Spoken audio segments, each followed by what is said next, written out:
Dear students, आज का हमारा टॉपिक है logical and critical reasoning. Logical reasoning हमारा क्या होता है, जिसमें हम कोई भी प्रोसेस ऐसा हो रहा हो, हम उसको देखकर, किसी भी आर्गूमेंट को देखकर हम उसका कंक्लूजन बता दें कि हमारे पास इसका क्या होगा, कंक्लूजन ये होगा। तो उसको हम कहते हैं लॉजिकल रीजनिंग। लॉजिक क्या है? लॉजिक इज द स्टडी और science of correct process of thinking और रीजनिंग। लॉजिक हमारा जो वर्ड है वो ग्रीक वर्ड है जिसकी मीनिंग है लोगोस। लोगोस का क्या मतलब है? यूनिवर्सल इंटेलिजेंस और ह्यूमन रीजन। और इसके अलावा इसकी एक और हमारे पास डेफिनेशन है, primarily deals with the principles that govern the validity of arguments. Example हमारे पास क्या आ रही है? अगर मैं ये कहूँ कि if it rains today then the road is wet, अगर मेरे पास पहली स्टेटमेंट हो रही है तो सेकंड वाली स्टेटमेंट भी लाजमी है, होगी। जैसे कि अगर मैं कहूँ आज बारिश हो रही है तो रोड भी क्या होगा? वेट होगा। तो ये मेरी क्या होगी? किसी भी आर्गूमेंट, कोई भी आपकी वैलिड आपके पास जो है प्रोसेस वगैरह होगा, उसको देखकर आप जो है उसका कंक्लूजन बता देंगे, ये मेरे पास कंक्लूजन आ रहा है। ठीक है। नेक्स्ट टॉपिक है क्रिटिकल थिंकिंग। क्रिटिकल थिंकिंग क्या होता है? एबिलिटी होती है, हम किसी भी चीज़ को एनालाइज कर रहे होते हैं, उस पर फिर हम एनालाइज, क्वेश्चनिंग, जजिंग या फिर क्रिटिसाइज करके हम जो है उसका आंसर बता रहे होते हैं। सिंपल हमने क्या किया, पहले आर्गूमेंट देखा और उसका कंक्लूजन बता दिया, वो हमारी क्या होगी? Logical reasoning. और दूसरा क्या होगा, उसी के ऊपर हम जो है अपना एनालाइज करेंगे कि अगर आज बारिश हो रही है तो होगी भी या नहीं, अगर आज बारिश हो रही है तो किस वजह से होगी, उसके रीज़न वगैरह हम जो है एनालाइज कर रहे होते हैं। और प्रिडिक्शन वगैरह हम देख रहे होते हैं कि हमारे पास ये अगर ये प्रिडिक्शन है तो ये चीज़ होगी भी या नहीं। तो ऐसी चीज़ को हम कहते हैं क्रिटिकल थिंकिंग।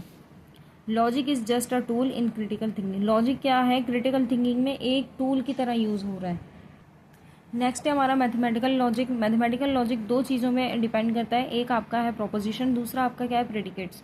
प्रेडिकेट पे हम काम नहीं करेंगे, हम सिर्फ और सिर्फ किस पे काम करेंगे? प्रोपोजिशन। प्रोपोजिशन, सेंटेंस, स्टेटमेंट, ये सारी की सारी आपकी एक ही चीज़ें होती हैं। अब सेंटेंस आपके किस तरह के होते हैं? डिक्लेरेटिव भी होते हैं और नॉन डिक्लेरेटिव भी होते हैं। डिक्लेरेटिव क्या होगी आपकी? इसमें दो ही कंडीशन होंगी, या तो ट्रू होगा या फिर फॉल्स होगा, यानी कि यस या नो, हाँ या ना। तो आपकी इसमें दो तरह के सेंटेंस आएंगे। और नॉन डिक्लेरेटिव में क्या होंगे? आपके क्वेश्चन होंगे, एक्सक्लेमेशन होंगी, कमांड्स होंगी। हम सिर्फ और सिर्फ किस पे काम करेंगे? डिक्लेरेटिव सेंटेंसेस पे। अब यहाँ पे डिक्लेरेटिव सेंटेंस आपकी किस तरह की होंगी? या तो ट्रू हो जाएंगी या फिर फॉल्स होंगी। और क्या होंगी ट्रू या फॉल्स? आपकी स्टेटमेंट, आपने जो स्टेटमेंट दी है वो या तो ट्रू होगी या फिर क्या होगी? फॉल्स होगी। प्रोपोजिशन क्या होता है? अ प्रोपोजिशन और statement is a declarative sentence is either true और फॉल्स। हमने यही डेफिनेशन यहाँ पे पढ़ी थी कि हमारे पास प्रोपोजिशन या फिर स्टेटमेंट एक ही चीज़ है।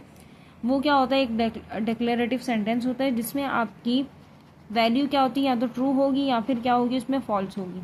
जैसे यहाँ पे एग्जाम्पल लिखिए, 2+2 इज़ 4। ये मेरी क्या है? ट्रू है, क्योंकि मेरे पास 2+2 क्या होता है?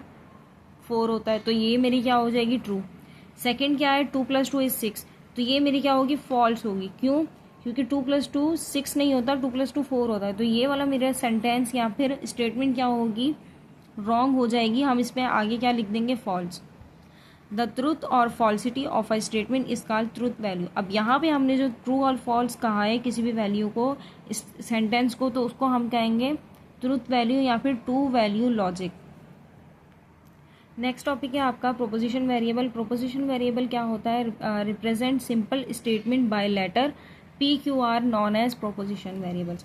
अब जैसे कि मैंने लिखा था 2+2 इज 4, तो उसको मैं क्या कहूँगी? उस पूरे सेंटेंस को किसी वेरिएबल के साथ डिनोट कर दूंगी कि मेरे पास क्या है? P ट्रू है या फिर फॉल्स है।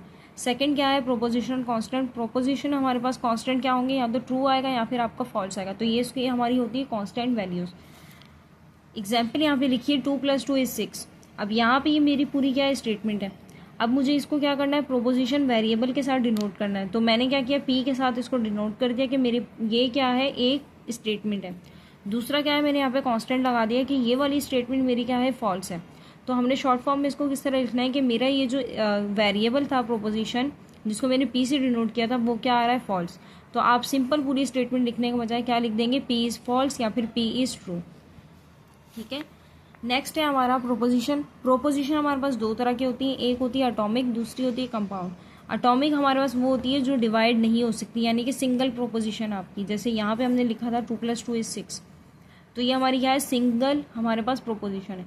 कंपाउंड प्रोपोजिशन क्या होगी, जो आपकी दो या दो से ज़्यादा डिवाइड भी हो सकती है, दो या दो से ज़्यादा आपकी स्टेटमेंट होगी। जैसे इफ़ और देन वाली आपकी कंडीशन होती है कि इफ़ अगर ये हो रहा है तो देन वो भी होगा, तो ये आपकी क्या होती है, कंपाउंड प्रोपोजिशन। नेक्स्ट टॉपिक है आपका कनेक्शंस। कनेक्शंस हमारे पास क्या होते हैं, द वर्ड एंड फ्रेजेस और symbols use to form compound propositions are called connections. These are, अब कनेक्शंस क्या होंगे, हमारे दो स्टेटमेंट के बीच में कोई ऐसा आपका वर्ड आ रहा होगा या ऐसा आपके पास कोई कनेक्टिव वर्ड आ रहा होगा जिसको हम कहेंगे कनेक्शंस। अब यहाँ पे हमारे पास क्या आ रहा है, कनेक्शन हमारे पास यहाँ पे 5 तरह के। सबसे पहला है निगेशन, जिसका मतलब क्या है, नॉट, उसकी सिंबल क्या है, ये वाली। सेकंड है आपका कंजक्शन, उसकी सिंबल और फिर उसका क्या मतलब है, एंड। डिसजंक्शन, ये इसकी सिंबल है और ये इसका क्या मतलब है, और। इम्प्लीकेशन और कंडीशनल, कंडीशनल या इम्प्लीकेशन आपकी क्या होगी, इफ़ देन, यानी कि इफ़ आपका एक स्टेटमेंट आएगी, फिर देन के साथ आपकी एक स्टेटमेंट आएगी। फिफ्थ है आपका इक्विवेलेंस और बाय कंडीशन। इक्विवेलेंस और बाय कंडीशन में आपका क्या होगा, इफ़ एंड ओनली इफ़, अगर ये होगा तो लाजमी है आपकी दूसरी कंडीशन भी उसमें होनी है, इफ़ एंड ओनली इफ़ वाली कंडीशन है यहाँ पे। फर्स्ट कनेक्शन है आपका कंजक्शन। कंजक्शन क्या होता है, if P and Q are two statement then conjunction of P and Q is the compound statement denoted by P and Q and read as P and Q. आपकी ये क्या होगी, symbol होगी, और उसके किस तरह रेड करेंगे हम लोग, किस तरह से पढ़ेंगे, P and Q. The compound statement P and Q is true when both P and Q are true otherwise it is false. अब यहाँ पे हमारा क्या है, अगर मेरी पी एंड क्यू दोनों वैल्यू मेरे पास ट्रू है तभी मेरा क्या होगा, कंक्लूजन ट्रू आएगा, अदरवाइज क्या होगा, फॉल्स होगा। हम यहाँ पे अपनी स्टेटमेंट को क्या कर रहे होते हैं, किसी ट्रूथ टेबल के ज़रिए सेटिस्फाई कर रहे होते हैं, वैल्यूज़ लिख रहे होते हैं कि हमारे पास जो है वैल्यूज़ किस तरह से हम जो है ट्रू या फॉल्स कर। ट्रूथ टेबल हमने किस तरह से बनाना है, नंबर ऑफ कांस्टेंट, सबसे पहले आपने देखना है इसमें नंबर ऑफ कांस्टेंट कितने आ रहे हैं, 2 आ रहे हैं। 2 नंबर ऑफ कांस्टेंट कैसे आएंगे, या तो ट्रू या फिर फॉल्स। नंबर ऑफ वेरिएबल्स, फिर आपने चेक करना है कि आपकी स्टेटमेंट कितनी हिस्सों में आ रही है। पी एंड क्यू हमारे पास 2 ही स्टेटमेंट है, या तो पी है या फिर क्या आ रही है, क्यू आ रही है। देन उसके बाद आपने नंबर ऑफ रोज लिखनी है, इसका फॉर्मूला क्या है, 2 की पावर n। आपके पास जितने वेरिएबल्स हैं आपने उसकी पावर लिख देनी है और फिर उसको कैलकुलेट करना है, आपके पास टोटल कितनी इसमें कंडीशंस बनेंगी, 4। अब इसको ट्रूथ टेबल को हम लोग किस तरह लिखते हैं, सबसे पहले आपने लिखना है P Q, P and Q, ये हमारा क्या था, कंजंक्शन। अब उसके बाद आपने सबसे पहले किस तरह बनानी है, 4 आपकी यहाँ पे कंडीशंस आनी चाहिए। तो यहाँ पे कितनी आ रही है मेरे पास, 4, यानी कि नंबर ऑफ रोज भी कितनी आ रही है, 4। तो सबसे पहले आपने क्या करना है, खुद से आपने लिखना है कि आपकी सबसे पहली कंडीशन क्या बन रही है। अब यहाँ पे आपकी 4 कंडीशन बननी है। सबसे पहली कंडीशन आपकी क्या होगी, या तो आपकी दोनों वैल्यूज़ ट्रू हो, या फिर आप दोनों वैल्यूज़ से आपकी पहली वाली वैल्यू ट्रू हो, सेकंड वाली क्या हो जाए, फॉल्स हो जाए। या फिर थर्ड कंडीशन आपकी बनेगी, फर्स्ट वाली फॉल्स हो जाए, सेकंड वाली ट्रू हो जाए। या फिर आपकी दोनों की दोनों स्टेटमेंट क्या हो, फॉल्स हो। हमने कंजक्शन में क्या डेफिनेशन पढ़ी थी कि अगर मेरी दोनों स्टेटमेंट ट्रू होंगी तभी मेरे पास इसका कंक्लूजन भी क्या आएगा, ट्रू आएगा, अदरवाइज क्या होगा, फॉल्स। अब यहाँ पे मेरी दोनों वैल्यूज़ ट्रू हैं तभी ट्रू आ रहा है, अदरवाइज मेरी वैल्यू दोनों में से कोई एक फॉल्स हो रही है तो मेरे पास आंसर भी क्या आ रहा है, उसका कंक्लूजन फॉल्स आ रहा है। तो ये मेरी थी कंजक्शन प्रोपोजिशन। नेक्स्ट क्वेश्चन है आपका, determine the truth table, truth value of each of the determine the truth value of each of the following. अब यहाँ पे आपने क्या करना है, इसको सॉल्व करना है। आपकी फर्स्ट स्टेटमेंट क्या है, 6 + 2 = 7, तो ये क्या होगा मेरा, फॉल्स। सेकंड क्या है, 4 + 4 = 8, तो ये क्या आ जाएगा, मेरी वैल्यू ट्रू। नेक्स्ट है आपका बी, 3 + 1 = 4, तो ये आपकी ट्रू वैल्यू हो जाएगी। 4 + 5 ये फॉल्स। नेक्स्ट है आपका 4 + 3 7, तो ये ट्रू है आपकी वैल्यू। 6 + 2 8, ये भी ट्रू है। अब यहाँ पे 2 + 3 5 ट्रू है। 3 + 1 2, ये फॉल्स है। 3 + 5 8 होता है, लेकिन यहाँ पे क्या आ रहा है, 7, तो ये फॉल्स है। 2 + 7 आपका क्या आ रहा है, 10, तो ये क्या हो जाएगी आपकी फॉल्स। अब हम कंजंक्शन के मुताबिक देखें कि मेरे पास कौन सी वैल्यू ऐसी 2 ट्रू हैं जो मेरा आंसर ट्रू आए। जैसे कि ये वाली और ये वाली आपकी क्या आ रही है, ट्रू आ रही है, तो मेरा आंसर भी क्या आएगा, ट्रू आएगा। यहाँ पे सिंपल आपने क्या करना था, इसमें एंड लगा के आपने देखना था कि आपका फाइनल आंसर क्या आ रहा है। अब यहाँ पे ये फॉल्स है तो ये क्या होगा, फॉल्स।